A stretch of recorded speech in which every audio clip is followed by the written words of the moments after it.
प्रातःकालीन वेला में परमपिता परमेश्वर को स्मरण करेंगे। श्रद्धा पूर्वक ईश्वर को नमन करेंगे। ओम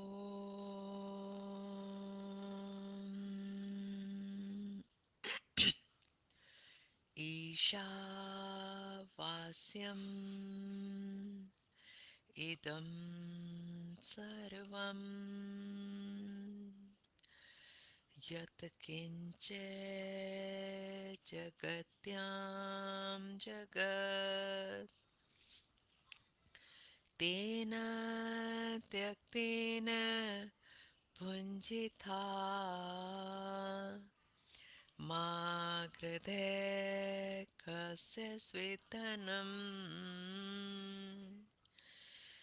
मा कृते कस्य स्वेदनम् ओम।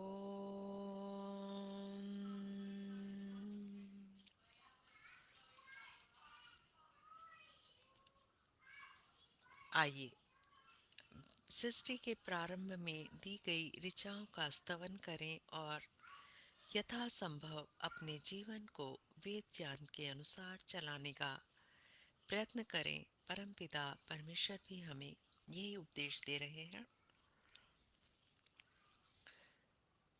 पंडित हरिशरण सिद्धांत अलंकार जी का भाष्य, प्रथम मंडल 10वां सूक्त और उसका आज हम 11वां और 12वां मंत्र लेंगे। ऋषि मधुचंदा हैं दोनों मंत्रों के। देवता इंद्र है, छंदानुष्टुप है, स्वर गांधार है। मंत्र को शीर्षक दिया है कौशिक इंद्र। मंत्र पाठ करेंगे। ओम आनो आतु न इंद्र कौशिक मंदसानः सुतं पिब नव्यमायुः प्रसूतिरकृधि सहस्र सामृषिम्। ओम। जीव की ऊपर के मंत्रों में जीव की प्रार्थना को सुनकर वृषणतम प्रभु कहते हैं कि हे इंद्र, जितेंद्रिय पुरुष, हे कौशिक, कुशिकम विंदति कौशिकः, हल को अपनाने वाले अर्थात कृषि आदि श्रम साध्य कर्मों में प्रवृत्ति वाले जीव, मंदसान है, सदा प्रसन्न रहता हुआ, शोक क्रोध से शुद्ध न होता हुआ तू शीघ्र ही न हमारे अथवा हमारी प्राप्ति के साधनभूत, किसके? हमारी परमपिता परमेश्वर के साधनभूत इस सुतम उत्पन्न हुए सोम को आपिप सारे शरीर में समन्तात व्याप्त करने का प्रयत्न कर। सोम की रक्षा के लिए 3 बातें आवश्यक हैं। जितेंद्रियता, दूसरी इंद्र, श्रम साध्य कर्मों में लगा रहना, कौशिक, सदा प्रसन्न रहना। मंदसान है, इस सोम रक्षण से सर्व महान लाभ यह है कि यह हमें प्रभु को प्राप्त कराने वाला होता है। इस सोम की रक्षा के द्वारा नव्यम आयु हो, स्तुत्य प्रशंसनीय जीवन को, प्रसूतिरय, प्रकर्षीण सुष्ठु वर्ध है, खूब बढ़ाने वाला हो। सब रोगों के नष्ट होने से तेरा शरीर पूर्ण निरोग होगा। वासनाओं के नष्ट हो जाने से मन निर्मल हो, आवरणों के दूर होने से ज्ञान दीप्त होगा और इस प्रकार तेरा जीवन सचमुच प्रशंसनीय नया सा बन जाएगा।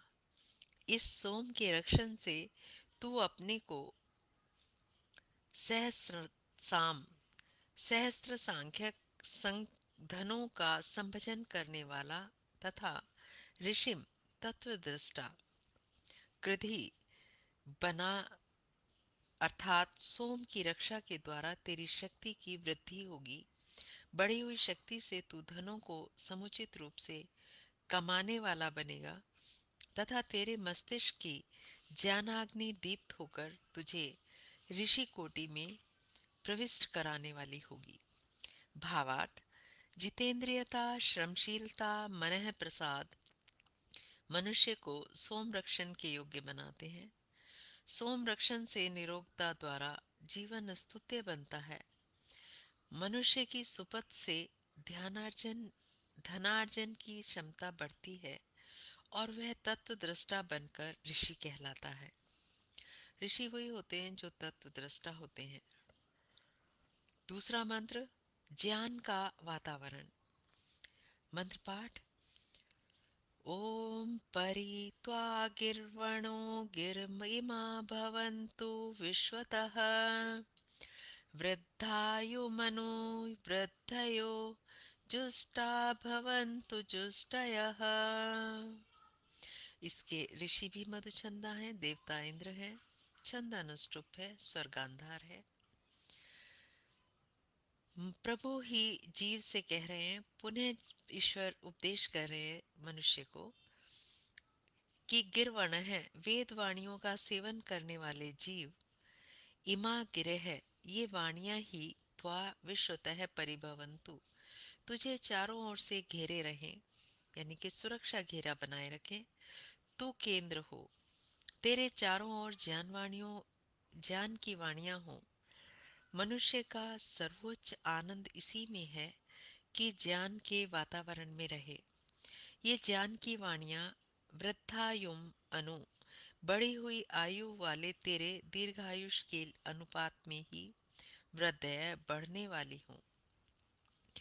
तेरी आयु बढ़ती जाए और आयुष्य की वृद्धि के साथ साथ ये वाणियां भी बढ़ती जाए, अर्थात तेरा ज्ञान आयुष्य वृद्धि के साथ साथ बढ़ने वाला हो।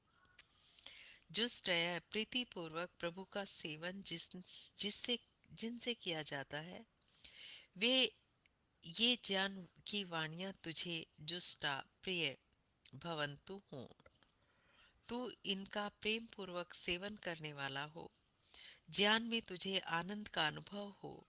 ये ज्ञान की वाणियां ही प्रभु का उत्कृष्ट उपासन हो जाती हैं। भावार्थ। हमारा सारा वातावरण ज्ञान प्रधान हो, आयुष्य के साथ हमारा ज्ञान बढ़ता जाए।